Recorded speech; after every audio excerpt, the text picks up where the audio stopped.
All right, so DLF exits, loaders check in. CII's Business Confidence Index is down by 3.7 points to 51.3. This after rising to 55 in the April to June quarter. Joining us now to discuss the findings of the Business Confidence Index is the President of the Confederation of Indian Industry, Godrej. Mr. Godrej, appreciate you joining us here on India Business Hour. While the overall Business Confidence Index is actually down by 3.7 points, we've actually seen companies say that they expect the outlook to improve in the second quarter, both in terms of new orders, overall sales, as well as capacity utilization. Industry seems to be suggesting that the second quarter is going to look better than the first quarter. How do you explain that? Well, that is a general impression of the participants in the survey. However, my personal view is that we could see a worse second quarter than the first, because the expected reform announcements have got delayed. And whilst Mr. Chidambaram gave an excellent statement a week ago, last Monday, which emphasized that the government would take the reform program forward on several fronts, we don't see much action. If action comes, then the economy will react positively and will pick up. However, if action is delayed, we can see even a lowering of economic growth in the country.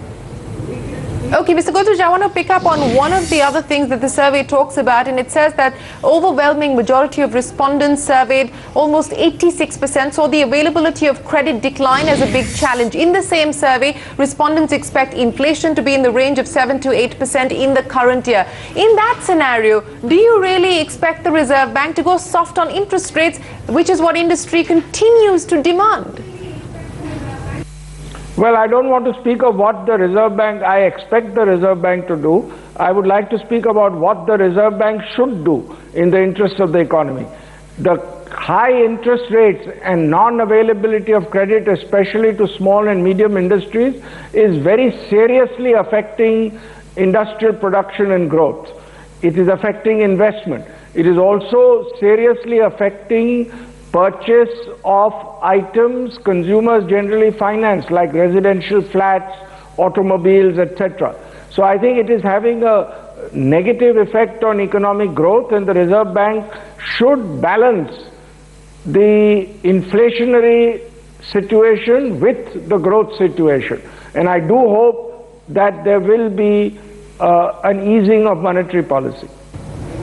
Right, but Mr. Godrej, there is no doubt that high interest rates are actually crippling growth, but we haven't seen New Delhi act, and if the government does not act on the path of fiscal consolidation, then according to the Reserve Bank, its hands are tied. It doesn't have the room to maneuver and cut interest rates. So isn't industry going to have to live with these high interest rates, given the fact that North Block at this point in time is not acting, and the Reserve Bank is waiting for North Block to act?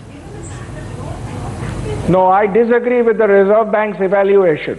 I feel what has happened is, by keeping the rates high, by keeping growth rates low, the rupee has depreciated, and the impact of the rupee depreciation on inflation is much worse than the benefits that might be created by having a high interest rate.